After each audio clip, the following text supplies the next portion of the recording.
සරණයි ප්‍රාචීන විද්‍යාර්ථී ප්‍රිය ශිෂ්‍ය පොඩි හාමුදුරන් වහන්සේ ප්‍රිය ශිෂ්‍ය දරුවනි DP Education අධ්‍යාපනික වැඩසටහන සමග ශ්‍රී ලංකා ප්‍රාචීන භාෂෝපකාර සමාගම හා එක්ව ප්‍රාචීන අධ්‍යාපනයේ නගා සිටීමේ අරමුණින් කරගෙන යනු ලබන පාඩම් මාලාවේ අද අපි ඔබ හමු වෙන්නේ ප්‍රාචීන පඬිත උපාධි අවසාන පන්තියට අදාළ පාලි විෂයට අදාළ 4 වෙනි ප්‍රශ්න පත්‍රයෙන් ප්‍රාකෘත විෂයට අදාළ පාඩම් මාලාවේ 29 වෙනි පාඩමෙන් තමයි අපි අද ඔබව හමුවන්නේ. එතකොට මේ වෙනකොට අපි කතා කරගෙන ඇවිල්ලා තියෙනවා භාෂා ඉතිහාසය, ඒ වගේම භාෂා ඉතිහාසය වගේම ප්‍රාකෘත භාෂාවන් නැති වුණේ කොහොමද? ප්‍රාකෘත භාෂාවන්ගේ යම් යම් ව්‍යාකරණ ලක්ෂණ, ප්‍රාකෘත භාෂා විවිධ වර්ග, ඒ වගේම තමයි සංස්කෘත ප්‍රාකෘත පාලි කියන භාෂා තුන අතරේ තියෙන යම් යම් සමානතා අසමානතා ප්‍රත්‍ය වශයෙන් හෝ ඒවා අක්ෂර ශබ්ද විද්‍යාත්මක වශයෙන් ඇති වුණු වෙනස්කම් වගේම සමානකම් වගේම අපි මේ වෙනකොට පසුගිය පාඩම අවසානයේදී අපි කතා කරේ පාලි භාෂාවට හිමි තැන. පාලි භාෂාව කියන නමින් හැඳින්වෙන්නට කලින් මාගධී භාෂාවට හිමි තැන කියන මෙන්න මේ කරුණු ගැන තමයි අපි කතා කරගෙන ආවේ.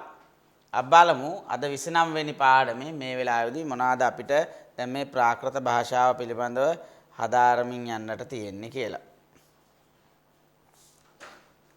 ප්‍රාචීන භාෂා ශාස්ත්‍රඥයෝ ප්‍රාකෘත භාෂාවේ ශබ්දයන් තත්සම, තද්භව, දේශීයයි තුන් පරිද්දකින් බෙදූහ. සංස්කෘත හා සමානයම් ශබ්දයන්ගේ වර්ණානුසාරයෙන් කිසියම් ස්වල්ප වෙනසක් වේද එය තත්සමයි. ඒ මෙසේය. දැන් ප්‍රාචීන භාෂා ශාස්ත්‍රවේදීන් ප්‍රාකෘත භාෂාවේ ශබ්දයන්, ප්‍රාචීන භාෂා పూర్ව භාෂා ශාස්ත්‍රඥයෝ, పూర్වයෙන් තිබුණු පුරාතන භාෂා පිළිබඳව විශ්ලේෂණය කරන ශාස්ත්‍රඥයෝ ප්‍රාකෘත භාෂාවේ තියෙන ශබ්ද තත්සම, තද්භව සහ දේශීය කියන කොටස් තුනකට බෙදනවා. ප්‍රාකෘත භාෂාවේ තියෙන ශබ්ද තත්සම, තද්භව, දේශීය කියලා කොටස් තුනකට බෙදුවා. ඒ බෙදලා සංස්කෘත හා සමාන යම් ශබ්දයන්ගේ, මේ සංස්කෘත භාෂාව හා සමාන යම් ශබ්දයන්ගේ වර්ණානුසාරයෙන් ඒ අකුරු අනුසාරයෙන් කිසියම් ස්වල්ප වෙනසක් වේද එය තත්සමයි. සංස්කෘත හා සමානව තියෙන ශබ්දවල අකුරු වල යම් කිසි ස්වල්ප වෙනසක් වෙනවා නම් ඒක තත්සම හැටියට හැඳින්වුවා. ඒ මෙන්න මෙහෙම. මෙන්න මේ පද තත්සම පද හැටියට හුඟක් අපි මෙතන යොදාගත්ත බොහෝ ශබ්ද අංක, අංකුර, අංග, අංචල, අන්ත, අවසර, අචලා, අලක, අසුර, ආගම, ආභරණ, ආම්රල, ඉච්ඡා, ඉන්ද්‍ර, උච්චකාරණ, කුංජර, කංජ, කුණ්ඩල, කුන්තල, කුල, ඛණ්ඩ, කුර, ගංගාවැනි ශබ්ද වගේම ග්‍රන්ථ, ගම්භීර, ගුණ, ගුහා, ඝණ්ටා, චංචල, චංචු, චාරු, වීර, ජල, චවි, ජංඝ, ජන්තු, ජම්බු, ජල. බලන්නකො මේ සමානව යන ශබ්ද මේවා සංස්කෘතයි ප්‍රාකෘතයි අතරේ තියෙන මේ පොඩි පොඩි අකුරු වල තියෙන වෙනස්කම් අතරින් වර්ණානුසාරයෙන් යම් කිසි සුළු වෙනස්කම් තියෙන නිසා මේවා තත්සම ශබ්ද. ඒ වගේම කටංකාර, ටංක, තන්තු, තමාල, තරු, තල, තාරා, තාල, තාලු, තිමිර, තීර, තුරඟ තොරණ වැනි ශබ්ද. ඒ වගේම දණ්ඩ, දන්ත, දල, දව, ධාර, ධාරු, ධාරුණ, දාහ වැනි වචන. මේ තියෙන්නේ සමානව තියෙන්නේ ඒ අක්ෂර හෝඩියට අදාළ අකුරු වල අනුපිළිවෙලට අනුව තමයි මේ වචන ශබ්ද කරලා තියෙන්නේ. දුර, දේව, දෝලා, ධරා, ධවල, ධාරා, ධීර, ධූම, පංජර, පුබ්බ, පර, පරම්පරා, පරිමල, පරිහාර, පාමර, පිච්ච, පිච්චිල, පිංජර, පුංගව, පුංගව, පුංජ, පුරා, පනි, පහල, පුල්ල, බබම, බන්දු, බහු, බාල, බාලා, බාහු වැනි ශබ්ද. ඒ වගේම වින්දු, වීර, භංග, භට, භාර, භිත්ති, මරණ, මරාල, මරු, මහාගිරි, මහී, මාලා, මුණ්ඩ, රංග, රමණ, රවි, රේණු වැනි වචන. ඒ වගේම ලජ්ජා, ලවණ, වල්ලරී, විමල, විරල, විලාස, සංකුල, සජල, සංචාර, සලිල, සාර, සින්ධු, සුන්දර, පුර, හුංකාර, හේය යනාදී වචන. බලන්නකො තත්සම වචන කොච්චරනම් තියෙනවද මේ සංස්කෘත හා සමාන වුණු යම් යම් වර්ණානුසාරයෙන් තත්සම වුණු වචන. අංක, අංකුර, අංගාංචල, අන්ත, අවසර, අචලා, අලක, අසුර, ආගම, ආභරණ, ආමල, ඉච්ඡා, ඉන්ද්‍ර. දැන් මේ වචන ටික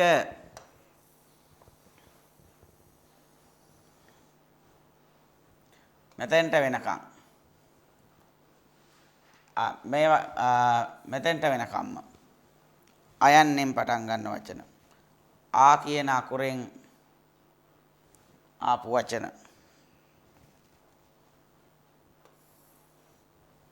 ඒ වගේම තමයි ඉච්ඡා, ඉන්ද්‍ර, යන්නෙන් ආපු වචන. උච්චකාරණ, කුංජර, කුංජ, කුණ්ඩල, කුන්තල, කුල මේවා කය අකුරින්. ඛණ්ඩ, කුර, ඛ අකුරින්. ගංගා, ග්‍රන්ථ, ගම්බිර, ගුණ, ගුහා, අල්ප, ග. එතකොට ඝණ්ටා, ඝ, චංචල, චන්තු, චාරු, වීර, ජල, චවි, ජංගා, ජන්තු, ජම්බු, ජල, කටංකාර, ටංක, තන්තු, තමාල, තරු, තල, තාරා, තාල, තාලු, තිමිර, තීර, තුරඟ, තොරණ ත අකුරෙන්. ඒ වගේම තමයි දණ්ඩ, දන්ත, දල, දව, දාර, දාරු, දාරුණ, දාහ, දුර, දේව, දෝලා අල්ප දයන්නෙන්. මහා ප්‍රාණ ද අකුරෙන් ධරා, ධවල, ධාරා, ධීර, ධූම වැනි වචන. පංජර, පුබ්බ, පර, පරම්පරා, පරිමල, පරිහාර, පාමර, පිච්ච, පිච්චිල, පිංජර, පුංගව, පුංජ, පුරා කියන අකුරු ප අකුරෙන් අල්ප පයන්නෙන්.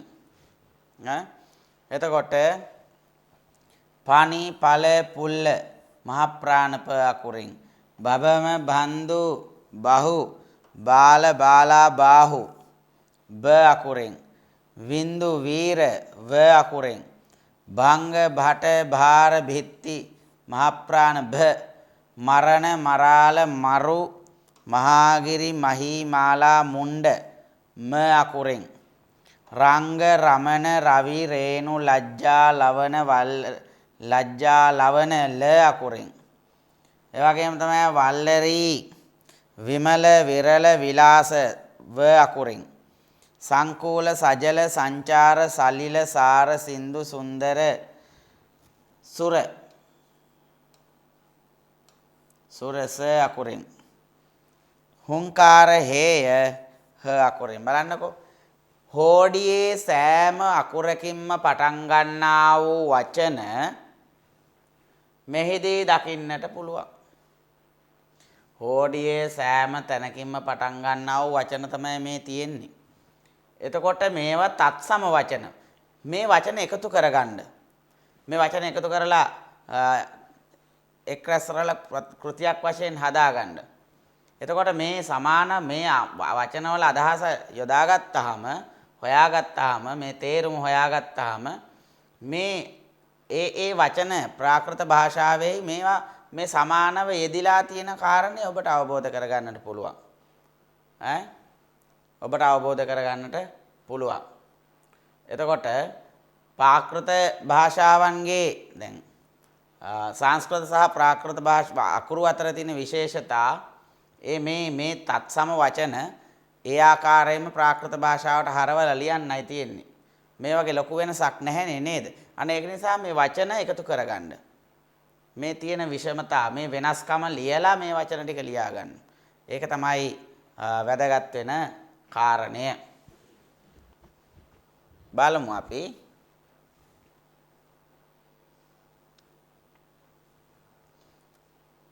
ඒ වගේම තමයි සංස්කෘතයෙන් යම් ශබ්දයන්ගේ ප්‍රභවය උත්පත්තිය වේදෝහු තද්භවයි. සංස්කෘත භාෂාව නිසා යම්කිසි ශබ්දයන්ගේ ප්‍රභවය උප්පත්තිය සිද්ධ වෙනව නම් ඒවා තද්භව ශබ්ද හැටියට හඳුන්වන්නට පුළුවන්. මේ ශබ්දයන්ගේ සංස්කෘතයන්ගේ පරිවර්තනයද සරලත්වයක් වෙනතොට මේ ශබ්දවල සංස්කෘත භාෂාවන්ගේ පරිවර්තනය හරි සරලයි. ඒ බව බලමු මෙන්න මේ උදාහරණ ශබ්ද තුලින්. අක්ක අර්ක අග්ග අග්‍ර බවට පත් වෙනවා. අග්ගී අග්නී බවට පත් වෙනවා. අජ්ජ අද්‍ය අන්න අන්‍ය බවට පත් වෙනවා. අන්න මූර්ධජන අකුරු දෙක අඤ්ඤ වෙලා. අභිල අඛිල අහු ඊ අහුති බවට පත් වෙලා. ඔන්න අයන්නෙන් එන වචන. අක්ක අර්ක වෙලා අග්ග අග්‍රවන්න කරන්න පුළුවන්. ඒ කියන්නේ සංස්කෘත මේ වචනවල සංස්කෘතයට පරිවර්තනය හරි සරලයි. අග්ගි අග්නි වෙලා. අජ්ජ අද්‍ය වෙලා. අන්න අන්‍ය වෙලා. අන්න න්‍යවීමනේ තියෙන්නේ. අන්න අඥ වෙලා. අබේල අකිල වෙලා. අහු ඊ අහුති වෙලා. ඔන්න දැන් අයන්නෙන් පටන් ගන්න වචන හැම වෙනකොට ඉයන්නෙන් පටන් ගන්න වචන ඉඩ සංස්කෘතයට ඉෂ්ට. ඉන්ද සංස්කෘතයට ඉන්ද්‍ර. ඉසා ඊර්ෂ්‍යා බවට පත් වෙලා. යන්නෙන් පටන් ගන්න තද්භව වචන. ඉඩ ඉෂ්ට වෙලා. ඉන්ද ඉන්ද්‍ර වෙලා. ඉසා ඊර්ෂ්‍යා බවට පත් වෙලා. මේ බලන්නකො දැන් මේ සංස්කෘත පරිවර්තනය හරි ලේසි. උගහම ප්‍රාකෘත සංස්කෘතයට උද්ගම. උප්පල ප්‍රාකෘත සංස්කෘතයට උත්පල. ඌසු ප්‍රාකෘත සංස්කෘතයට උත්සුක. උගහම උද්ගම වෙනවා. උත්පල වෙනවා. ඌසු උත්සුක බවට පත් වෙලා. ඕඩ ඔෂ්ඨ වෙලා. ඕඩ ඔෂ්ඨ බවට පත් වෙලා. ඒ වගේම තමයි ක අකුරෙන් කාජ්‍ය කාර්ය බවට පත් වෙලා. කප්පුර කර්පුර බවට හරවන්න පුළුවන්. කන්න කර්ණ බවට හරවන්න පුළුවන් සංස්කෘතෙන්. කොබුහ කෞස්තුභ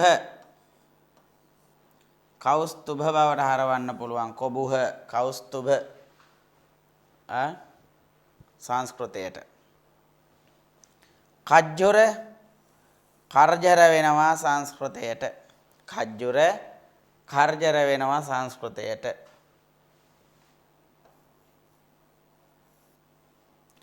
ගබ්බ සංස්කෘතයට ගර්භ වෙනවා. ගබ්බ ගර්භ වෙනවා. චක්ක සංස්කෘතයට චක්‍ර. චන්ද්‍ර සංස්කෘතයට චන්ද්‍රමයි. නැත්තම් චන්ද්‍ර. චත්‍ර චත්‍ර බවට පත් වෙනවා. මෙච්චර අකුරින්. එතකොට මෙන්න මේ ශබ්දවල සංස්කෘත පරිවර්තනය හරි සරලයි. ඒ තද්භව සංස්කෘතයන් ශබ්දයන්ගෙන් ප්‍රභවය සිද්ධ වුණු තද්භව ශබ්ද සුළු වෙනස්කම් තුලින් සරලවම සංස්කෘතයට පරිවර්තනය කරන්න පුළුවන්. අක්ක අර්ක වෙනවා අග්ග අග්‍ර අග්ගි අග්නි අජ්ජ ද්‍ය අන්‍ය න්‍ය. මෙතන අක්ක අර්ක වීම අග්ග ග්‍ර වීම අග්ගි අග්නි වීම අජ්ජ ද්‍ය වීම අන්න න්‍ය වීම අන්න ඥ වීම භිල භීඛ වීම අහු ඊ අහුති. මෙතන ව්‍යංජන ලෝපේන මේක අනිත් පැත්තට ගත්තාම ඒ අක්ෂර විපර්යාසයන් සිද්ධ වෙන ආකාරය ඔබට වටහා ගන්න හැකියි. ඉඩ ඉෂ්ඨ වෙනවා. ඩ අනිත් පැත්තටත් එහෙමයි. ඉෂ්ඨ ඩ වීම වගේම තමයි ඩ ඉෂ්ඨ වෙනවා. ඉන්ද්‍ර වෙලා. ඉසා ඊර්ෂ්‍යා බවට පත් වෙනවා. උගහම උජ්ජම ද ගවීම හෝ ගද වීම. එප්ප හුඟක් කලාවට තියෙන මේ සමාන රූප ගැනීම අකුරු නේද? උත්සුක බවට පත් වෙලා. ඕඩ ඔෂ්ඨ වෙලා.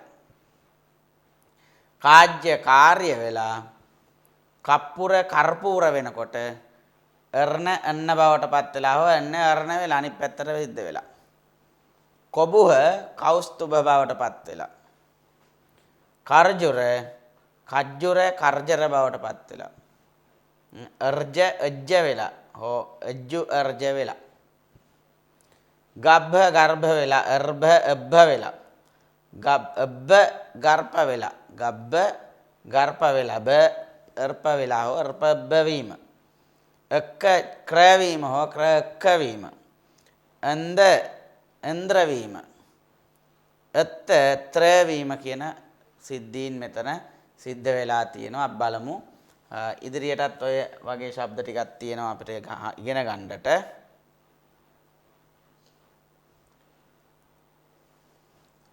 ජෝහ ප්‍රාකෘත ජෝහ සංස්කෘතයට ශෝභ වෙනවා. ජක්ඛ යක්ෂ වෙනවා. ජොග්ග යෝග්‍ය වෙනවා සංස්කෘතයට. ජාන ධාන වෙනවා සංස්කෘතයට. නාහ තාත වෙනවා. නාහාන ස්නාන වෙනවා සංස්කෘතයට. බලන්නකෝ. හරි සරල වචන. දැන් මේ වචන මේ භාෂා දෙකේම වචන පිළිබඳව දැන් මේක ගාථා සප්ත සතිය එහෙම කියවගෙන යනකොට මේ වගේ බොහෝ වචන ඔබට හිතා ඉක්මනට හමු වේවි. ඒක නිසා මේ වචන හැදෑරීම වැදගත් වෙනවා. ඒ විතරක් නෙවෙයි අනිකුත් මේ සේතු බන්දේ කාව්‍යෙත් උනත් දැන් අපි ඉදිරියට නිදර්ශන මේ නිර්දිෂ්ට ග්‍රන්ථ කරනකොට මේ වචන තුල තියෙන මේ පරිචය ඔබට බොහෝ වැදගත් වේවි. එතකොට තහ සංස්කෘතයට තතහ බවට පත් වෙනවා. තියස්ස සංස්කෘතයට ත්‍රිදශ වෙනවා. නිද්‍රා වෙනවා සංස්කෘතයට. දිබ්බ සංස්කෘතයට දිව්‍ය බවට පත් වෙනවා. දුබ්බල සංස්කෘතයට දුර්වල බවට පත් වෙනවා. ධම්ම සංස්කෘතයට ධර්ම වෙනවා. ධ්‍රුව වෙනවා. ද්‍රව වෙනවා සංස්කෘතයට. එතකොට පච්චා ප්‍රාකෘත පච්චා සංස්කෘතයට පශ්චාත්. ප්‍රාකෘත පච්චිම සංස්කෘතයට පශ්චිම. ප්‍රාකෘත පඩිමා සංස්කෘතයට ප්‍රතිමා. ප්‍රාකෘත පත්තනා සංස්කෘතයට පාර්ථනා. ප්‍රාකෘත පහු සංස්කෘතයට ප්‍රභු. ප්‍රාකෘත පංස නැත්නම් පස්ස සංස්කෘතයට ස්පර්ශ බවට පත් වෙනවා. දැන් මෙතන බලන්න. ජෝහ ශෝභ. යක්ඛ යක්ෂ. යොග්ග යෝග්‍ය වෙලා තිනවා. ජය අකුරෙන් පටන් ගන්න තද්භව වචන. ඥාන ධ්‍යාන වෙලා. නාහ තාත වෙලා. නාහාන ස්නාන වෙලා. තහ තතහ වෙලා. තියස්ස ත්‍රිදශ වෙලා. නිද්දා නිද්‍රා බවට පත් වෙලා.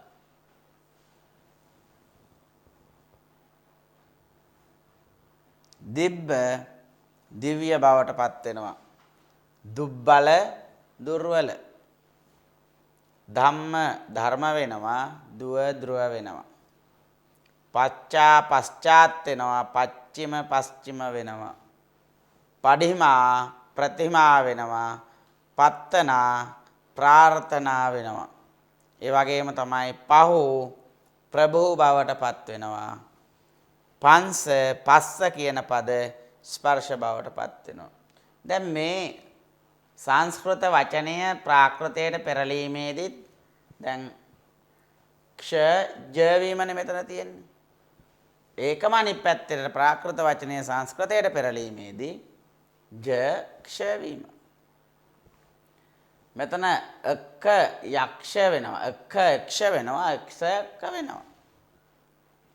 සංස්කෘතයෙන් ප්‍රාකෘතයට පෙරලීමේදී යක්ෂ එක්ක වෙනවා. ප්‍රාකෘතයෙන් සංස්කෘතයට යෑමේදී එක්ක යක්ෂ වෙනවා. එකම සිද්ධිය භාෂා දෙක අතරේ තුලනාත්මකව වෙන ආකාරයෙන් මේ පැහැදිලි කරන්නේ. එතකොට මේ තද්භව සංස්කෘත වචන සුළු සුළු වෙනස්කම් තුලින් මෙතනදී ප්‍රාකෘතයට හරවනකොට මෙන්න මේ ලක්ෂණ දකින්නට පුළුවන්. ජ ධ්‍ය වෙලා. හෝධ්‍ය ජ වෙලා. මහ ප්‍රාණ ජ ද ජ බවට පත් වීම. නාහ තාත වෙලා නාහාන ස්නාන බවට පත් වෙලා. තහ තත හ ත වීම හෝ ත හ වීම. තියස්ස ත්‍රිජස. ත්‍රිත්‍ර වෙලා. එතකොට නිද්දා නිද්‍රා ද්‍ර වීම. දිබ්බ එබ්බ ව්‍ය වීම හෝ ව්‍යබ්බ වීම. දුබ්බල රව එබ්බ වීම. එබ්බ රව වීම. දෙපැත්තට සිද්ධ වෙන ආකාරය අනිකුත් වචනත් ඒ ආකාරයෙන්ම සිද්ධ වෙන බව ඔබට වටහා ගන්නට පුළුවන්. මෙබඳු වචන එකතු කරගන්න නැවතත් සඳහන් කරන්නේ මේ වචන එකතු කරලා ඔබ ලියා ගන්න. ඔබ කෘති සම්පාදනය කරන්න. මේ නැවත නැවත මේ පාඩම් බැලීම තුළින් ඔබට මේවා පිළිබඳව හොඳ පරිචයක් ලබා ගන්නට පුළුවන් හැකියාව ලැබෙනවා. බලමු.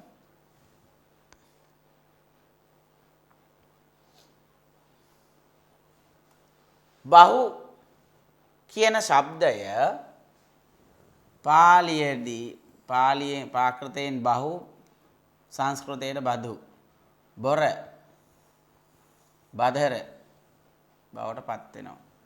භත්ත භක්ත වෙනවා. භූයි භූති වෙනවා. ප්‍රාකෘත භත්ත සංස්කෘතයට භක්ත. ප්‍රාකෘත භූයි සංස්කෘතයට භූති වෙලා. මා ඉන්ද මහේන්ද්‍ර බවට පත් වෙනවා සංස්කෘතයේදී. මග්ග මාර්ග බවට පත් වෙනවා. මජ්ජ මධ්‍ය බවට පත් වෙනවා. මදු මධු බවට පත් වෙනවා. ධනිතකරණය සිද්ධ වෙලා. මේහ මේඝ බවට පත් වෙලා. ඉන්ද මහේන්ද්‍ර වෙනවා සංස්කෘතයට. මග්ග මාර්ග වෙනවා සංස්කෘතයට.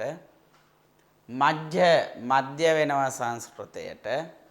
මధු වෙනවා සංස්කෘතයට. මේඝ වෙනවා සංස්කෘතයට.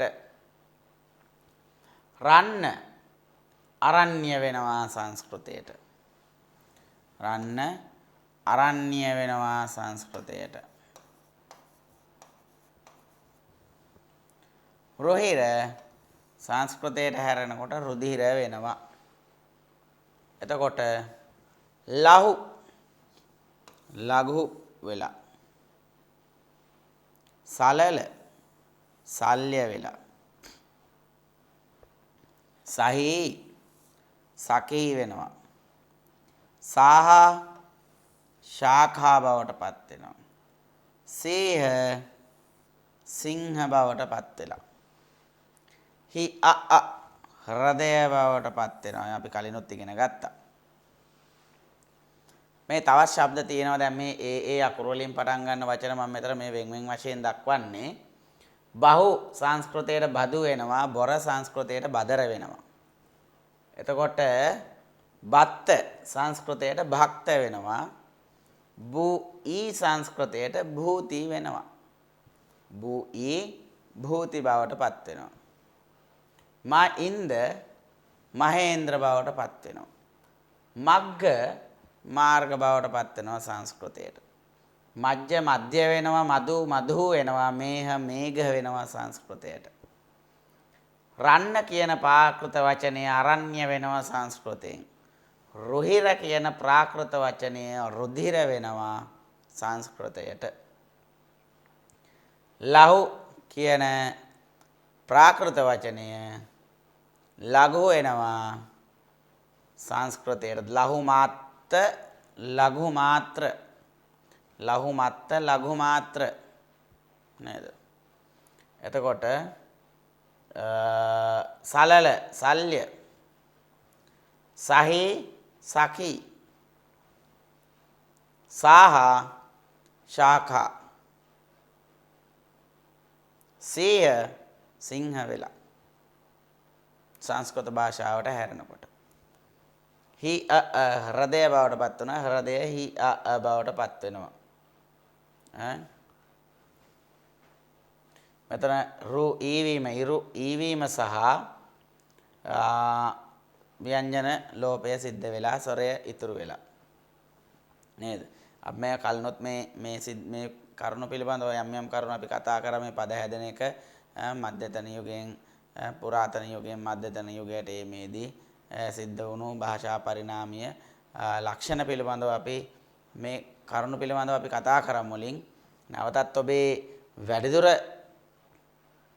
දැනුම සඳහා තමයි අපි මේ කරුණු නැවතගෙන හර දක්වන්නේ. මෙන්න මේ විදියට සංස්කෘතයෙන් යම් ශබ්දයන්ගේ ප්‍රභවය උත්පත්තිය සිදුවේද ඔව්හු ඒවා තද්භව වශයෙන් හැසිරෙන බව පෙනේ. සංස්කෘත භාෂාවෙන් යම් ශබ්දයන්ගේ ප්‍රභවය උත්පත්තිය සිද්ධ වෙනවා නම් මෙන්න මේ අපි මේ ඉහතින් සඳහන් කරපු ආකාරයට ඒවා තද්භව වශයෙන් හැසිරෙන ආකාරය අපිට වටහා ගන්නට පුළුවන්කම තියෙනවා. එතකොට මෙන්න මේ සංස්කෘත තත්සම වෙන ආකාරය සහ සංස්කෘත තද්භව වෙන ආකාරය කියන කරුණු දෙකම අපි දැන් මෙතනදී කතා කර ඔබට හොඳ අවබෝධයක් ඒ පිළිබඳව ලැබෙන්නට ඇති.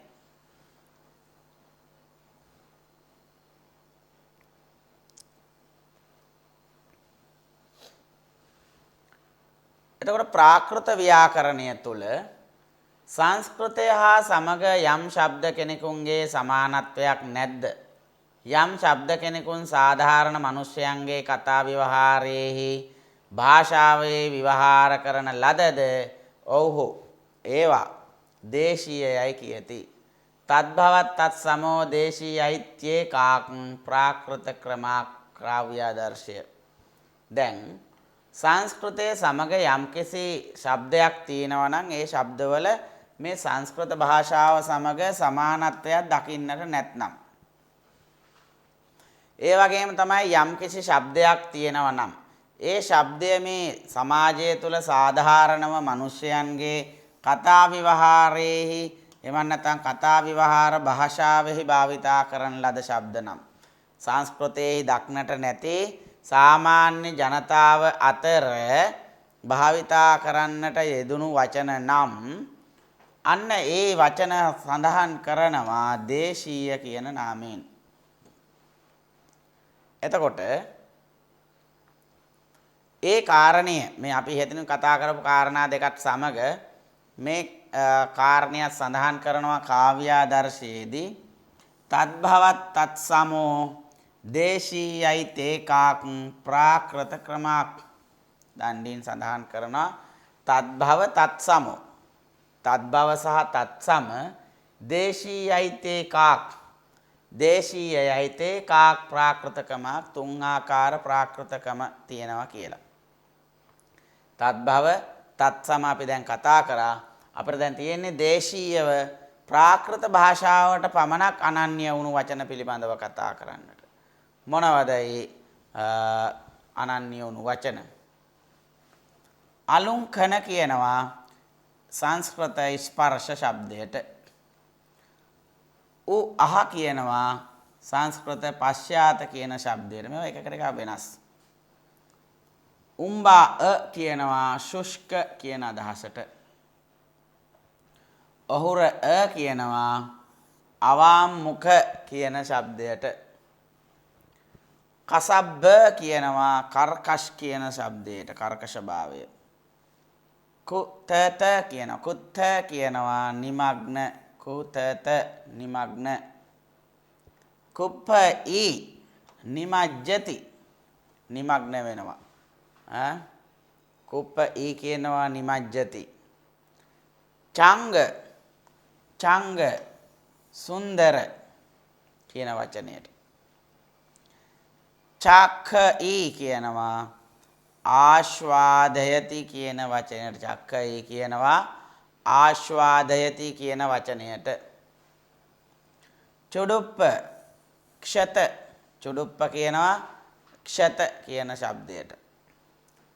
ජජ්ජන්ති ජජ්ජන්ති කියනවා දීප්‍යන්තේ බොහෝ සෙයින් වෙනස් පද. ජීඛ කියනවා ස්පෘශති ස්පර්ශ කරනවා කියන ශබ්දයට. ජ සුර කියනවා තාම්බුල බුලත්. ජ සුර කියනවා තාම්බුල බුලත්. එතකොට ජෙල්ලි ලහරි කියන සංස්කෘත ශබ්දය. ටිබිඩික්කි ප්‍රසාධිත කියන ශබ්දයට ටිබිඩික්කි බලන්නකෝ කොහෙත්ම සමානත්වයක් නැති මේ දේශීය භාෂා තුළ පමණක් විවහාර වෙන වචන මේවා. නිත්තම මන්ද මද වශයෙන් කියන ශබ්දයට නිත්තම කියනවා සංස්කෘතයෙන් පාකෘතයෙන්. නිම්මහ නිම්මහ ගච්ඡති යනවට නිම්මහ ගච්ඡති. එතකොට නුමේ අද ආච්ඡාදයති නුමේ ආච්ඡාදයති නුමේ ආච්ඡාදයති. තණ්හාය කියනවා අද්‍රි. දාමි කියනවා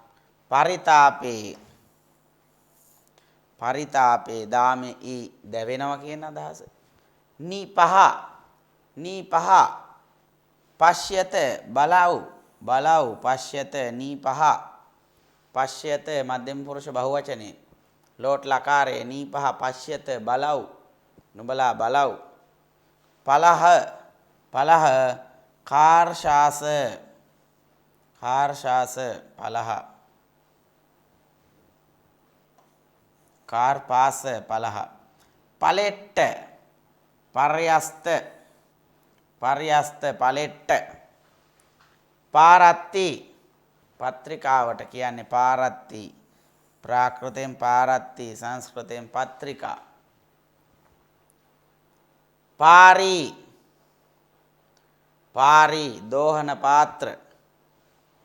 දෝහන පාත්‍ර විශේෂයක්. පාරි. පුසයි සුද්ධයති පිරිසිදු කරනවා. පුසයි සුද්ධයති පුසන්ති සුද්ධව්. පෙහුන පෙහුන පක්ෂ පෙහුන කියනවා පක්ෂ පෙහුන පක්ෂ සංස්කෘතෙන්. මංගුර පාප මංගුර කියනවා පාප.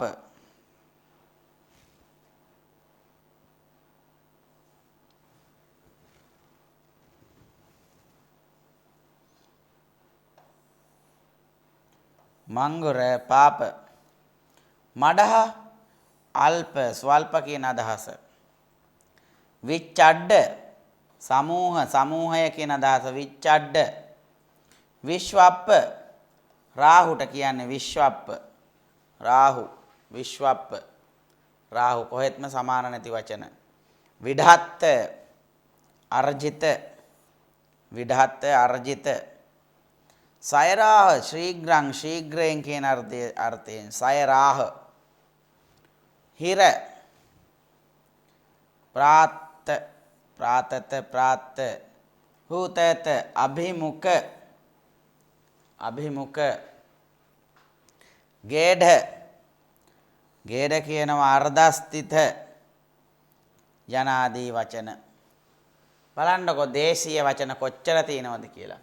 අලුංකන ඌ අහා උම්බා අහුර කසබ්බ කුත්ත කොප්පී චංග චක්කයි චුඩුප්ප පජ්ජජ්ජන්ති චීකයි ජසුර ජෙල්ලි ටිබිඩික්කි නිත්තම නිත්තම නිම්මහයි නුමේයි තණ්හාය දාමියි නිපහ පලහ පලෙට්ට පාරත්ති පාරි පුසයි පුසන්ති පෙහුන මංගුර මඩහ විච්ඡඩ්ඩ විශ්වප්ප විඩහත්ත සයරාහ හීර හුතත ගේඩ යනාදී වචන මොනවද? මේවා මේ දේශීය වශයෙන්ම මේ ප්‍රාකෘත භාෂාවන් තුළ පමණක් විවහාරයේ පැවති වචන. මේවා සංස්කෘතයට සමාන කරන්න බෑ.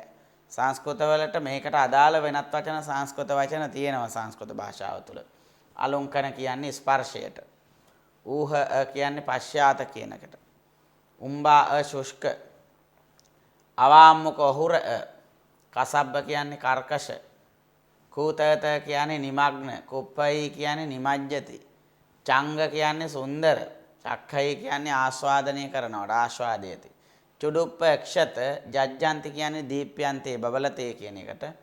චීකයි ස්පෘශති ස්පර්ශ කරනවා. ජසුර තාම්බුල බුලත් ජෙල්ලි ලහරි. එතකොට ටිබිඩික්කිය ප්‍රසාදිත මන්ද මද වශයෙන් කියන එකට නිත්තම කියන ප්‍රාකෘත වචනේ තියෙනවා. නිම්මහයි ගච්ඡති කියලා. නිම්මහයි කියන්නේ ගච්ඡති. මේ උගත් තැන් වල හමු වෙනවා මේ ගාථා ශබ්ද සතිය එහෙම. නුමේ ඊ ආච්ඡාදයති තණ්හාය ආද්‍රි දාමේ ඊ පරිතාපේ නිපහ පශ්‍යත. මධ්‍යම පුරුෂ බහුවචනේ පංචමී ලෝට්ලකාරේ. පලහ කාර්පාස පලෙට්ට පරියස්ත පරියත් පාරත්ති පත්‍රිකා පාරි දෝහන පාත්‍ර. පුස ඊ සුද්ධයති පුසන්ති සුද්ධව්. පෙහුන පක්ෂ මංගුර පාප මඩහ අල්ප විච්ඡඩ්ඩ සමූහ විශ්වප්ප රාහු විඩහත්ත අරජිත සයරාහ ශීඝ්‍රං හීර ප්‍රාතත හූතත අභිමුඛ ගේඩ අර්ධස්ථිත වගේ මෙන්න මේ ප්‍රාකෘත වචන මේවා මේ ප්‍රාකෘතයටම පමණක් සීමා වුණු දේශීය ක්‍රමයෙන් ඒ දේශීය භාෂාව තුළ පමණක් භාවිත වුණු භාෂා මේවා මේ සංස්කෘත භාෂාව තුළ දකින්නට නැහැ. එතකොට ඒවට වෙනස් සංස්කෘත වචන සංස්කෘත භාෂාව තුළ තියෙනවා. ඒ පිළිබඳව ඔබට හොඳ අවබෝධයක් දැන් තත්සම තත්බව සහ දේශීය කියන ක්‍රම තුනට ඔබට උදාහරණත් සමගම කරුණු දැනගන්නට ලැබුණා. මේවා ඔබ වෙනම පොතක සටහන් කර ගැනීම තුළින් ඔබේ නැවත නැවත පරිශීලනය තුළින් ඔබේ දැනුම වඩාත් වැඩි දියුණු කර ගැනීමේ හැකියාව ඔබට ලැබෙනවා.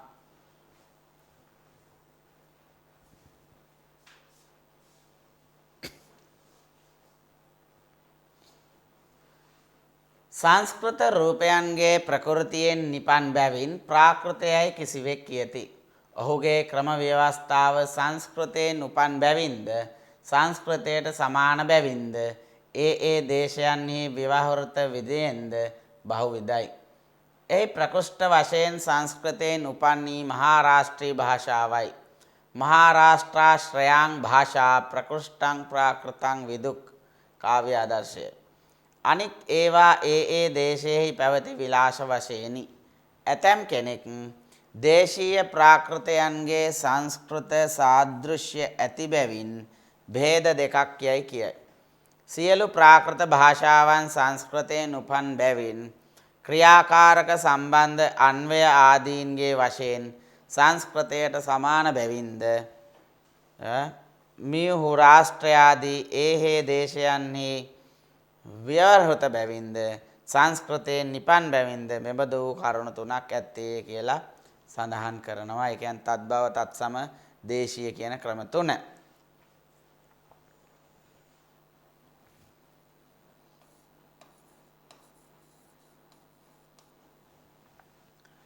සංස්කෘත රූපයන්ගේ ප්‍රකෘතියෙන්, ඒ කියන්නේ සංස්කෘත ශබ්දවල ශබ්ද ප්‍රකෘතිය උපයෝගී කරගෙන එහෙම නැත්නම් සංස්කෘත රූපවල ප්‍රකෘතියෙන් ඉපදුනා කියන අදහසෙන් ප්‍රභවය ලැබුවා කියන අදහසෙන් ප්‍රාකෘතයයි කියලා කවුරු සමහර අය සඳහන් කරනවා. ප්‍රකෘතයෙන් සංස්කෘත රූප ප්‍රකෘතියෙන් හැදුණු භාෂාව කියන අර්ථයෙන් ප්‍රාකෘත. ඒ කියන්නේ සංස්කෘත වචනවල ප්‍රකෘතියෙන් තමයි ප්‍රාකෘත වචන හැදිලා තියෙන්නේ. ප්‍රාකෘත භාෂාව හැදුනාය කියන කාරණය තමයි මෙතනදී මේ සඳහන් කරන්නේ. යම් කිසිවෙක් ඒ අදහස සඳහන් කරනවා. ඔහුගේ ක්‍රම ව්‍යවස්ථාව, මෙයාගේ මේ ක්‍රම ව්‍යවස්ථාව සංස්කෘතයෙන් උපන් බැවින් ඔහු සංස්කෘතය අනුගමනය කරන කෙනෙක්නේ. එතකොට ඔහුගේ සංස්කෘතයට සමානයි ඔහුගේ ව්‍යවස්ථාව. ඒ වගේම තමයි ඒ දේශයන්හි ව්‍යවහෘත විදියෙන් ඒ දේශයන්හි පැතිරිලා තියෙන ක්‍රමයෙන් බොහෝ ආකාර දකින්නට පුළුවන් ඔවුන්ගේ ක්‍රමය තුල. ඒ කියන්නේ සංස්කෘත රූප ඒ ප්‍රදේශය අනුව ඒ භාෂාවන්ගේ සංස්කෘත රූප තත්සම තද්භවාදී වශයෙන් තියෙන වෙනස්කම් බොහෝ විදියෙන් දකින්නට පුළුවන්. ඒක බොහෝ ආකාරයෙන් ඒ රූප දකින්නට පුළුවන්. අපි කලිනුත් ඒවා කතා කරානේ දැන්. එතකොට ප්‍රකෘෂ්ඨ වශයෙන් ඒ කියන්නේ ප්‍රකෘත රූප වලින් සංස්කෘත රූපයන්ගේ ප්‍රකෘතියෙන් උපත ලැබපු භාෂාව තමයි මහාරාෂ්ට්‍රී භාෂාව. මොකද කාව්‍ය භාෂාව හැටියටනේ මහාරාෂ්ට්‍රී භාෂාව සැලකෙන්නේ. ඒ කාලේ ස්ත්‍රීහු මහා ශෞරසේනී භාෂාවෙන් කතා කරනවා, මහාරාෂ්ට්‍රී භාෂාවෙන් ගායනා කරනවා. එතකොට සාහිත්‍යාත්මක වශයෙන් වැදගත් වුණු මහාරාෂ්ට්‍රී භාෂාව ඒ භාෂා රූප සංස්කෘත රූපයන්ගේ ප්‍රකෘතියෙන් හටගත්තාය කියන කාරණයෙන් සඳහන් කරනවා. මහාරාෂ්ට්‍රාශ්‍රයාං භාෂා ප්‍රකෘෂ්ඨං ප්‍රාකෘතං විදු කාව්‍ය ආදර්ශයට අනුව මහාරාෂ්ට්‍රී භාෂාව ආශ්‍රිත භාෂා ප්‍රකෘතියෙන් හටගත් නිසා, ශබ්ද ප්‍රකෘතීන්ගෙන් හටගත් නිසා ප්‍රාකෘතයයි හඳුන්වනවා කියලා සඳහන් කරනවා. එතකොට මූලික වශයෙන් ප්‍රාකෘත භාෂාවෙන් හැඳින්වුවේ මහාරාෂ්ට්‍රී භාෂාව සහ ඒ ආශ්‍රිත භාෂා කියන එක මෙතෙන්දී සඳහන් කරන්නට පුළුවන්.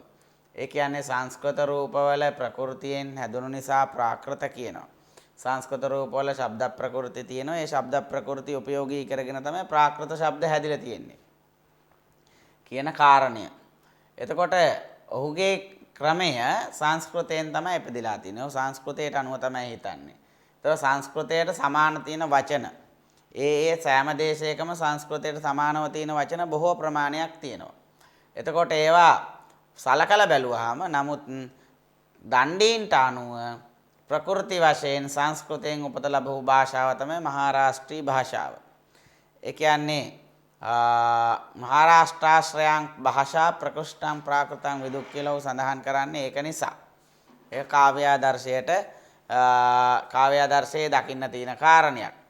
අනිත් ඒවා ඒ දේශයේ පැවති විලාස වශයෙන් අනිකුත් ඒවා ඒ ප්‍රදේශයන්හි පවතින ස්වරූප වශයෙන් තමයි සඳහන් කරන්නේ. සමහර අය දේශීය ප්‍රාකෘත භාෂාවල සංස්කෘත සමානත්වය සංස්කෘත සාදෘශ්‍ය තියෙන නිසා සමහර අය මේ දේශීය ප්‍රාකෘත භාෂාවල සංස්කෘත භාෂාවන්ට තියෙන සමානතාවය තියෙන නිසා ભેද දෙකක් තියෙනවා කියලා කියනවා.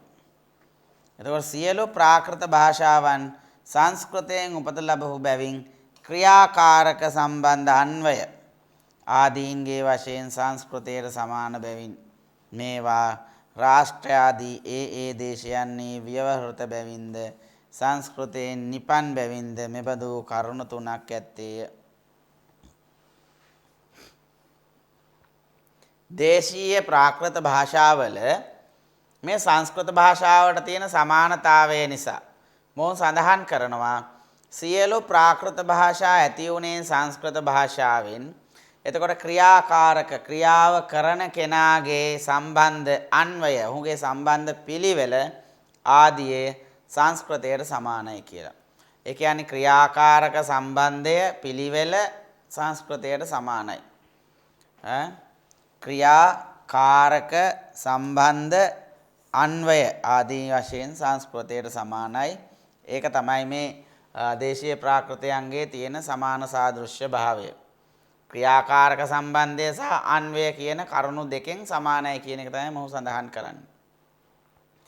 එතකොට මේවා රාष्ट्राදී රාष्ट्र ප්‍රදේශයාදී දේශවල භාවිතා කරපු නිසාත් සංස්කෘතයෙන් උපන් නිසාත් මෙබඳු කරුණු තුනක් පිළිබඳව සඳහන් කරනවා.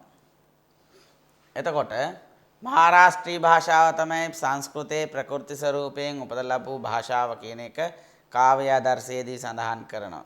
එතකොට ප්‍රාකෘත භාෂාවල ඇතැම් සංස්කෘත භාෂාත් සමග තියෙන සමානතාවය නිසා මේ ක්‍රියාකාරක සහ අන්වය ආදී දෙකේ සම්බන්ධයෙන් ඒ සමානත්වයේ සංස්කෘත ප්‍රාකෘත දෙකේ ඇතිලත් වෙලා තියෙනවා කියලා සඳහන් කරනවා.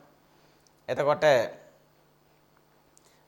මහාරාෂ්ට්‍රීයාදී භාෂා ඒ දේශයන්හි පැතිරලා තියෙන නිසාත් සංස්කෘතයෙන් ඒ ශබ්ද භාෂාවන් නිපන් නිසාත් උපත ලැබපු නිසා ප්‍රභවය ලැබපු නිසා මේ කරුණු තුන කතා කරනවා. ඒ කියන්නේ තත්සම තත්භව සහ දේශීය කියන කරුණු තුන ගැන කතා කරලා තියෙනවා. එතකොට මේ කරුණු තුනෙන් සඳහන් කරන්නේ මේ සංස්කෘත වචන ප්‍රාකෘතයට බොහොම පහසුවෙන් තත්භව වෙලා තත්සම වෙලා ආවා කියන එක. ඊට අමතරව ඒ දේශීය භාෂාවන්හි භාවිත වචනත් තියෙනවා කියලා මෙතනදී සඳහන් කරනවා. බලමු.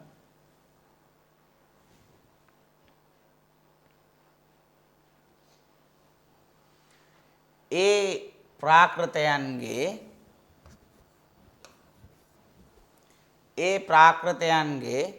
නිකෘෂ්ඨයන්ගේ භාෂාව ප්‍රාකෘතයයි. ඒ පිළිබඳ ප්‍රභේද බොහෝ ඇත. ඒ වනාහි සංස්කෘතයෙන් උපන් හේයින් තද්භවය, ඒ හා සම හේයින් තත්සමය, හෙවත් සංස්කෘත සාදෘශ්‍යය. ඒ දේශයන්හි ප්‍රචලිත හේයින් දේශීයයි ත්‍රිවිධ වේ. දේශීයයන්ගේද සංස්කෘත සාදෘශ්‍ය ඇති හේයින්ද භේද දෙකක්ම වෙතයි ඇතැම් කෙනෙක් කියත් අර්ශෝත්තම ආර්ෂ තුල්‍යංච ද්විවිධම් ප්‍රාකෘතං විදුක් ජීවානන්ද ටීකාවේ සඳහන් වෙන්නේ.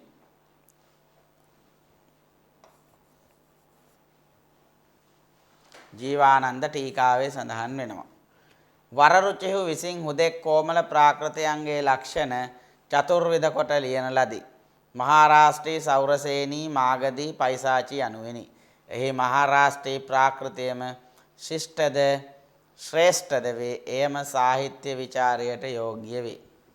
දැන් ඒ ප්‍රාකෘයන්ගේ නිකෘෂ්ඨයන්ගේ ඒ පූර්ව පුජ්‍යලයන්ගේ සහ ප්‍රදේශවල ජනතාව අයගේ භාෂාව තමයි ප්‍රාකෘතය. ඒ පිළිබඳව ප්‍රභේද බොහෝ තියෙනවා. ඒවනාහි සංස්කෘතයෙන් උපත ලැබපු නිසා තද්භව. සංස්කෘතයෙන් උපත ලැබපු වචන නිසා තද්භව. සංස්කෘත භාෂාව හා සමාන නිසා තත්සම. තත්සම කියන්නේ සංස්කෘත සාදෘශ්‍යය සමානයි. ඒ දේශයන්හි ප්‍රචලිත නිසා දේශීයයි ත්‍රිවිධ වෙනවලු. ඒ දේශයන්හි ප්‍රචලිත නිසා දේශීයන කියන නම ලැබුණ කියලා සඳහන් වෙනවා. එතකොට දේශීයයන්ගේද සංස්කෘත සාදෘශ්‍ය ඇති හේයින්. එතකොට මේ දේශීය කොටස් වලත් දේශීය ලක්ෂණ වලත් සංස්කෘත සාදෘශ්‍ය සංස්කෘත සමානතාවය තියෙනවා. දැන් අපි කලින් විමර්ශනය කරපු වචන වලින් ඔබට ඒක පැහැදිලි වෙන්නට ඇති. දේශීය ලක්ෂණ තුලත් ඇතැම් තැන්වල සංස්කෘත සමානතාවයක් තියෙනවා කියලා සඳහන් කරනවා. ඒක නිසා තත්සම තද්භව ભેද දෙක විතරක් තියෙනවා කියලා සමහර අය සඳහන් කරනවා. දේශීය කියන ලක්ෂණයේ සංස්කෘත සමානතාවයේ තියෙන නිසා තත්සම තද්භව කියන ලක්ෂණ දෙක පමණක් මේ වගේ තියෙනවා කියලා සඳහන් කරනවා. එතකොට අර්ශෝත්තමාර්ශ තුල්‍යංච ද්විවිධම් ප්‍රාකෘතං විදුක් කියලා ජීවානන්ද ටීකාවේදී එකයි සඳහන් කරන්නේ. එතකොට ක්‍රිස්තු වර්ෂ 6 වෙනි සියවසේදී වරරුචි ආචාර්යවරයා විසින් රචනා කරන ලද ප්‍රාකෘත ප්‍රකාශයේ කොමල ප්‍රාකෘතයන්ගේ ලක්ෂණ මේ මෘදු කොමල ප්‍රාකෘත භාෂාව ස්ත්‍රීයකටනේ සමාන කරලා තියෙන්නේ කොමලත්වය ඇතින් මේ හුදු කොමල ප්‍රාකෘතයන්ගේ ලක්ෂණ චතුර්විධ කොට ලියලා තියෙනවා. ඒ කියන්නේ සතර ආකාර කොමල භාෂාවේ ප්‍රාකෘත ලක්ෂණ අනුව භාෂා හතරක් ඔහු වර්ග කරලා තියෙනවා. ඔහුගේ ප්‍රමුඛතාවයේ මහාරාෂ්ට්‍රී ප්‍රාකෘතය, ද්විතීය ස්ථානයේ සෞරශේනිය, තුන්වෙනි ස්ථානයේ මාගධියත්, හතරවෙනි ස්ථානයේ පයිසාචියත් යනුවෙන් සඳහන් කරලා තියෙනවා. මේ භාෂා හතරෙන් මහාරාෂ්ට්‍රී ප්‍රාකෘතයම ශිෂ්ට භාෂාව හැටියටත් ශ්‍රේෂ්ඨ භාෂාව හැටියටත් වරරුචි ආචාර්යවරයා සඳහන් කරනවා. ඒ භාෂාවම සාහිත්‍ය විචාරයට යෝග්‍ය භාෂාවක් හැටියටත් ඔහු සඳහන් කරන මේකට හේතු වෙන්නේ නැත්තේ මේ සංස්කෘත ගරු කරපු වරරුචි ආචාර්යවරයා මහාරාෂ්ට්‍රීය සංස්කෘතයෙන් බිඳලාවා කියන අදහස නිසා මහාරාෂ්ට්‍රී ප්‍රාකෘතයට තමයි පරිච්ඡේද ගණනාවක් වෙන් කරලා ව්‍යාකරණ රීති රචනා කරලා තියෙන්නේ. අනිකුත් භාෂා සෞරසේනී මාගදී පයිසාචි කියන ලක්ෂණ තුනටම තියෙන්නේ සුළු කොටසයි. බහුතරයක් වෙන් කරලා තියෙන්නේ මහාරාෂ්ට්‍රී ප්‍රාකෘතයට. ඒ නිසා ඔහුගේ ප්‍රියතාවය ඔහු සඳහන් කරන විදිහට ප්‍රාකෘත භාෂා අතරේ මූලිකත්වය ලැබලා තියෙන්නේ ශ්‍රේෂ්ඨ ශිෂ්ට සම්පන්න ප්‍රාකෘතය තමයි මේ මහාරාෂ්ට්‍රී ප්‍රාකෘතය කියන කාරණේ ඔහු පිළි අරගෙන තියෙනවා. එතකොට අර සංස්කෘත භාෂාවට තියෙන දැඩි සෙනෙහස නිසා තමයි සංස්කෘත භාෂාවෙන් බිඳලා ආවා කියලා සඳහන් කරන්නේ ප්‍රාකෘත භාෂා. නමුත් මේ ප්‍රාකෘත කියන වචනය ප්‍රාකෘත පසුව කරන ලද කියන වචනේ එන්නේ මේ හරි වරරුචි නිවැරදි වෙන්න පුළුවන්. මොකද ක්‍රිස්තු වර්ෂ 4 වෙනි සියවසෙන් පස්සේ ඒක එන්නේ. එතකොට එතෙක් පවතින්නේ දේශීය භාෂානේ. ප්‍රාකෘත කියන වචනේ එන්නේ ක්‍රිස්තු පූර්ව 4 වෙනි සියවසෙන් උප්පස්සේ. එතකොට ක්‍රිස්තු පූර්ව 6 වෙනි සියවසේ වරරුචි විසින් මේ කෘතිය රචනා කරාට පස්සේ තමයි ප්‍රාකෘත කියන වචනයෙන් මේ භාෂාව ව්‍යවහාර කරන්නේ. වරරුචි තමයි පසුව සංස්කෘත භාෂාව උපයෝගී කරගෙන සංස්කෘත නීති රීති උපයෝගී කරගෙන ප්‍රාකෘත භාෂාවත් ඒ වෙනතෙක් ඒ දේශීය භාෂා බොහොම නිදහසේ නිදැල්ලේ වැඩිලා ආපු භාෂානේ. එතකොට මේ නිදැල්ලේ නිදහසේ වැඩිලා ආපු භාෂා නියමයන්ට යටත් කරලා භාෂා ව්‍යාකරණයක් නිර්මාණය කරලා පසුව සංස්කෘත ආශ්‍රයෙන් පසුව කරන ලද ප්‍රාකෘත කියන අදහසෙන් තමයි මෙතනදී ප්‍රාකෘත කියන වචනේ හුමාරු කරන්නේ. වරරුචි ආචාර්යවරයාගේ කෘතියෙන් පස්සේ ගලාගෙන ගිය භාෂා තමයි ප්‍රාකෘත භාෂා. පසුව තමයි දේශීය භාෂාත් ප්‍රාකෘත නාමයෙන් හඳුන්වන්නේ. එතෙක් ඒ භාෂා දේශීය භාෂා හැටියට සඳහන්. මොහු මේ නිදහසේ තිබුණු දේශීය භාෂා නියමයන්ට යටත් කරලා සාහිත්‍යාත්මක පැත්තෙන් වැදගත් තැනකට පත් කරගන්නවා. එහෙම ඔහුගේ ව්‍යාකරණය නිර්මාණය කරාට පස්සේ මහාරාෂ්ට්‍රී ප්‍රාකෘතය තමයි ඔහු ශ්‍රේෂ්ඨ භාෂාව හැටියට සඳහන් කරන්නේ. මොකද දේශීය භාෂා තුලත් මහාරාෂ්ට්‍රීය තමයි ගායනා භාෂාව හැටියට කාව්‍ය භාෂාව හැටියට කවි ආදී කියන්නට යොදාගෙන තියෙන්නේ. එතකොට බොහෝ අය සඳහන් කරන්නේ සංස්කෘතයෙන් උපන් නිසා තත්බව තත්සම ලක්ෂණ තියෙන නිසාත් ඒ දේශයන්හි භාවිතා කරපු නිසාත් මේ තත්සම තත්බව දේශීය කියන ලක්ෂණයන් තුනම තියෙනවා කියලා මේ ප්‍රාකෘත භාෂාවල. නමුත් සමහර අය සඳහන් කරනවා දේශීය දේශීය ලක්ෂණ තුන සංස්කෘත සමානතාවය තියෙන නිසා තත්භව තත්සම කියන ભેද දෙක පමණයි තියෙන්නේ කියලා. එතකොට වරරුචි ආචාර්යවරයාත් මේ කොමල ප්‍රාකෘත ලක්ෂණ 4 ආකාර කරලා මහාරාෂ්ට්‍රීය සෞරසේනී මාගධී කියන භාෂා 4ක් පිළිබඳව විවරණය කරනවා ප්‍රාකෘත ප්‍රකාශයේදී.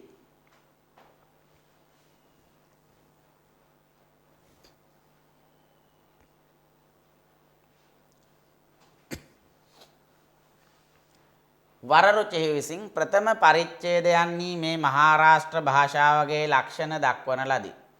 මේ භාෂාව කවර ප්‍රදේශයකි ප්‍රචලිතද යන්න ගැන පඬුවෝ මත දෙකක් ප්‍රකාශ කරති. අධ්‍යාපක ජාකොබ් විසින් කියන ලද මහාරාෂ්ට්‍ර දේශයෙහි රාජධානිය ප්‍රතිෂ්ඨාන නම් වේ. ඒ මහාරාෂ්ට්‍ර දේශයෙන්ම මේ භාෂාව ප්‍රචලිත විය.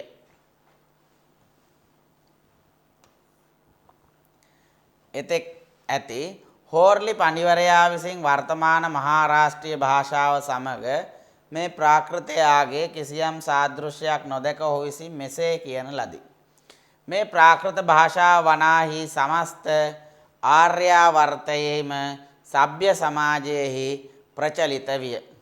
උත්තර ජම්බුද්වීපයේ ආර්යාවර්තය කියලා හඳුන්වන්නේ සින්දු පර්වතයාගේ පසු භාගය තමයි ආර්යාවර්තය. ඒ කියන්නේ හින්දු කෝෂ් කඳුවැටියේ පසු භාගයේ පසු කොටස. මේ ප්‍රාකෘත භාෂාවෙන් සේතුබන්ධ, ගෞඩවද, කුමාරපාල චරිතාදී මහා කාව්‍යෝ ලියන ලදහ. සෞරසේනී භාෂාව සූරසේන ජනපදයට අයත් මතුරා ප්‍රදේශයේහි ප්‍රචලිත විය.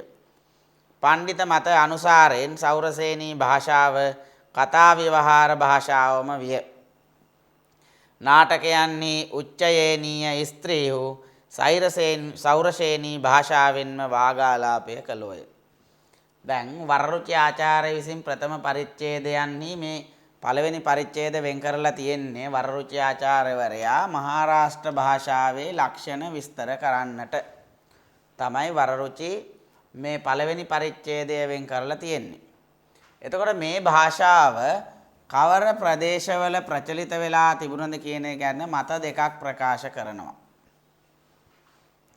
මත දෙකක් ප්‍රකාශ කරනවා. එතකොට ජාකොබ් කියන විද්වතා සඳහන් කරනවා මහාරාෂ්ට්‍ර දේශයේහි රාජධානිය ප්‍රතිෂ්ඨාන නගරය කියලා. ප්‍රතිෂ්ඨාන නගරය කියලා කියන්නේ සාතවාහන රජුරුව වාසය කරපු බෘහත් කතාව රචනා කරපු ගුණාಢ්‍ය පවා වාසය කරපු නගරය. වින්ධ්‍යා වනයට සමීප ප්‍රතිෂ්ඨාන නුවර මහාරාෂ්ට්‍ර දේශයේහි රාජධානිය ප්‍රතිෂ්ඨාන නගරයයි කියන එක සඳහන් කරනවා. එතකොට මහාරාෂ්ට්‍ර භාෂාවෙන් බොහෝ රචනාවන් සිද්ධ වුණේ මේ ප්‍රතිෂ්ඨාන රාජධානිය මූලික කරගෙන නිසා මහාරාෂ්ට්‍ර භාෂාව ප්‍රතිෂ්ඨාන නගරය ආශ්‍රය කරගෙන ඇතුළත් හැදුනාය කියන එක ප්‍රභවය වුණාය කියන එක මෙහිදී සඳහන් කරනවා. එතකොට මහාරාෂ්ට්‍ර දේශයේ භාෂාව කියන අර්ථයෙන් මේ භාෂාව මහාරාෂ්ට්‍ර භාෂාව කියලා ප්‍රසිද්ධ වුණා. ඒ වගේම තමයි හෝ එන්ලි කියන පඬිවරයා වර්තමාන මහාරාෂ්ට්‍රීය භාෂාව සමග මේ ප්‍රාකෘත භාෂාවේ කිසිදු සමානතාවයක් නොදැක මහාරාෂ්ට්‍රීය ප්‍රාකෘතය සහ මේ දේශීය ප්‍රාකෘතයන්ගේ කිසිදු සමානතාවයක් ඔහු දකින්නේ නැහැ. ඔහු සඳහන් කරනවා මේ ප්‍රාකෘත භාෂාව සමස්ත ආර්යාවර්තයේහිම සભ્ય සමාජයේහි ප්‍රචලිත වේ. දැන් අපි මුලින් කතා කරා පාලි භාෂාවත් මේ මාගධී භාෂාව මූලික පාලි භාෂාවත් ආර්යාවර්තයේ පුරා ප්‍රචලිත තිබ්බ ජනසාධාරණ භාෂාව වුණා කියලා. එතකොට මේ හෝ එන්ලි සඳහන් කරන්නේත් මේ භාෂාව ගැනම වෙන්නට පුළුවන්. එතකොට උත්තර ජම්බුද්වීපයේ ආර්යාවර්තය උතුරු දඹදිව තමයි දඹදිවේ උතුරු ප්‍රදේශයේ තමයි ආර්යාවර්තය. ඒ කියන්නේ හින්දු කෝස් කඳුවැටිය සින්දු පර්වතයේ පසු බටහිර ප්‍රදේශය. මේ ප්‍රාකෘත භාෂාවෙන් මේ මහාරාෂ්ට්‍ර ප්‍රාකෘතය නම මේ ප්‍රාකෘත භාෂාවෙන් තමයි සේතුබන්ධ මහා කාව්‍ය රචනා කළේ. ඒ වගේම ගෞඩවද කියන මහා කාව්‍ය රචනා කළේ. කුමාරපාල චරිත කියන මහා කාව්‍ය රචනා කළේ සේතුබන්ධය, ගෞඩවදය, කුමාරපාල චරිත ආදී මේ මහා කාව්‍ය රචනා කළේ මේකී ප්‍රාකෘත භාෂාවෙන්, මේ ප්‍රධාන ප්‍රාකෘත භාෂාවෙන්. සෞරසේනී භාෂාව සූරසේන ජනපදයට අයත් මතුරා ජනපදයේ තමයි ප්‍රචලිත වුණේ. සෞරසේනී භාෂාව සූරසේන ජනපදයට අයත් මතුරාවට ආශ්‍රිතව මතුරා ප්‍රදේශයේ ප්‍රචලිත වුණු භාෂාව තමයි සෞරසේනී භාෂාව. එතකොට මේ සෞරසේනී භාෂාව කියලා කියන්නේ මධ්‍ය දේශීය මූල භාෂාවෙන් මධ්‍ය දේශයේ භාවිතා වුණු දේශීය මුල් භාෂාවෙන් පුරාතන භාෂාවෙන් ඇති වුණු සංස්කෘත භාෂාව හා එක මවකගෙන් ඉපදුණු භාෂාවක් හැටියට සැලකෙන්නේ. නිදහසේ නිදැල්ලේ වැඩුණු භාෂාවක් නෙවෙයි. සංස්කෘතය ගරු කර ගැනීම නිසා අර නීති රීති වලට යටත් වුණු ස්වරූපයක් ස්වභාවයක් සෞරසේනී භාෂාව පෙන්눔 කරලා තියෙනවා. නමුත් පණ්ඩිත මත අනුසාරයෙන් බැලුවහම සෞරසේනී භාෂාවත් මේ කතා විවහාරයට යොදාගත්ත භාෂාවක්. සෞරසේනී භාෂාව කියලා කියන්නේ කතා විවහාරයට යොදා ගනිපු භාෂාව. එතකොට නාටකයන්හි එන උච්චේනීය ස්ත්‍රියෝ මේ පරිවාර ස්ත්‍රීන් කතා කළේ සෞරසේනී භාෂාවෙන්මයි. ඔවුන්ගේ වාගාලාපේ එමන් නැත්තම් ඔවුන් කතා කළේ සෞරසේනී භාෂාවෙන්මයි. නාටක ග්‍රන්ථවල එන පරිවාර ස්ත්‍රීන්ගේ භාෂාව. එතකොට මෙතනදී මේ වරරුචි ආචාර්යවරයා පළවෙනි පරිච්ඡේදයේ ඉඳලම පරිච්ඡේද කීපයක්ම මහාරාෂ්ට්‍රීය ප්‍රාකෘතයේ ශ්‍රේෂ්ඨත්වයේ දක්වන්න තමයි ලක්ෂණ රචනා කළේ. එතකොට මහාරාෂ්ට්‍ර භාෂාව කවර ප්‍රදේශයක ප්‍රචලිතද යන්නක ගැන මත දෙකක් තියෙනවා. එතකොට ජාකෝබ් කියනවා මහාරාෂ්ට්‍ර දේශයේ රාජධානිය ප්‍රතිෂ්ඨාන නුවරයි කියලා. එතකොට මේ මහාරාෂ්ට්‍ර දේශයේ මේ භාෂාව ප්‍රචලිත වෙලා තිබුණා කියලා. හෝවෙන්ලි පඬිවරය කියනවා මේ ප්‍රතිෂ්ඨාන නගරයේ තිබුණු භාෂාව හා මහාරාෂ්ට්‍රීය භාෂාව අතර කිසිදු සමානතාවයක් නැහැ. ඔහු සඳහන් කරන්නේ උතුරු දඹදිව නැත්තම් ආර්යාවර්තයේ පුරා පැතිරිලා තිබුණු භාෂාව තමයි මේ මහාරාෂ්ට්‍රීය භාෂාව. එතකොට මේ භාෂාවෙන්ම තමයි සේතුබන්ධ ගෞඩවර කුමාරපාල චරිත ආදී මේ මහා කාව්‍ය රචනා කළේ කියන එකත් ඔහු සඳහන් කරනවා. එතකොට ප්‍රතිෂ්ඨාන නුවර තිබුණේ මහාරාෂ්ට්‍ර ප්‍රාකෘතයේ නෙවෙයි ඔහුට අනුව ආර්යාවර්තයේ තුල තිබුණේ මේ මහාරාෂ්ට්‍රීය ප්‍රාකෘතයේ ජනසාධාරණ භාෂාවනේ මහාරාෂ්ට්‍රයයි කියන එක ඔහුගේ අදහස. එතකොට සෞරසේන භාෂාව කියලා කියන්නේ සූරසේන ජනපදයට අයත් මතුරා ප්‍රදේශයේ ප්‍රචලිත වුණු භාෂාව. එතකොට පඬිත මත විමසලා බැලුවාම සෞරසේනී භාෂාව කතා විවහාර භාෂාව හැටියට සඳහන් කරනවා. ඒ වගේම තමයි නාට්‍ය ග්‍රන්ථවල එන ස්ත්‍රීන් මේ සෞරසේනී භාෂාවෙම තමයි තමන්ගේ වාගාලාපය තමන්ගේ කතා විවහාරය කළේ. එතකොට මෙන්න මේ විදිහට සංස්කෘත ප්‍රාකෘත පාලි තත්සම තද්භව ශබ්ද පිළිබඳව සුවිශේෂිතා අපි හැදෑරුවා. මෙතනදී මහාරාෂ්ට්‍ර භාෂාවේ සහ ප්‍රකට කාව්‍ය ප්‍රාකෘතය අතර ඇති ඒ සමානතා අසමානතා ගැන තමයි මෙතනදී කතා කරන්නේ. එතකොට අපි දැන් මේ සෞරසේනී භාෂාව මොකක්ද කියන එක ගැනත් කරුණු ඉගෙන ගත්තා. දැන් මේ කරුණු නැවත නැවත අපි මෙනෙහි කරමින් මේ ඒ කාරණයන් තුළ වැදගත් වෙනකොට මුලින් කියවුණු ඒ කාරණයන් විස්තර කරනකොට මුලින් කියවුණු කරුණු නැවත සඳහන් කරනවා. සඳහන් වෙන තැන් තියෙනවා. ඒ කියපු කරුණු නැවත ඔබේ මතකයට නබා ගැනීම තුළින් තමයි මේ කරන පාඩම් මාලාවේ සාර්ථකත්වය රඳා පවතින්නේ මත. ඒක නිසා ඔබ මේ ප්‍රාකෘත ඉදිරියට අපිට තියෙන ප්‍රාකෘත සාහිත්‍ය පිළිබඳව විමසලා බලන්න. තව කරුණු කිහිපයක් තියෙනවා මේ භාෂා පිළිබඳව කතා කරන්නට.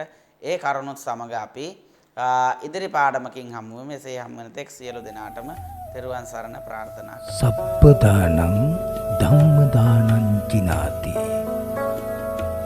සියලු දානයන්ට වඩා ධර්ම දානය උතුම් වන්නේය යන උතුම් බුදු වදන පසක් කරමින් ප්‍රාචීන අධ්‍යාපනය ලබන සුවහසක් හාමුදුරුවන් වහන්සේලාගේ මෙහෙණින් වහන්සේලාගේ සහ දුවා දරුවන්ගේ දහම් ඇස විවර කරමින් සම්බුද්ධ ශාසනයේ චිරස්ථිතිය උදෙසා ධම්මික ෆ්‍රසිලා පෙරේරා පදනම මගින් සිදු කෙරෙන මහංගු සමාජ සත්කාරයයි ඩීපී ප්‍රාචීන අධ්‍යාපනය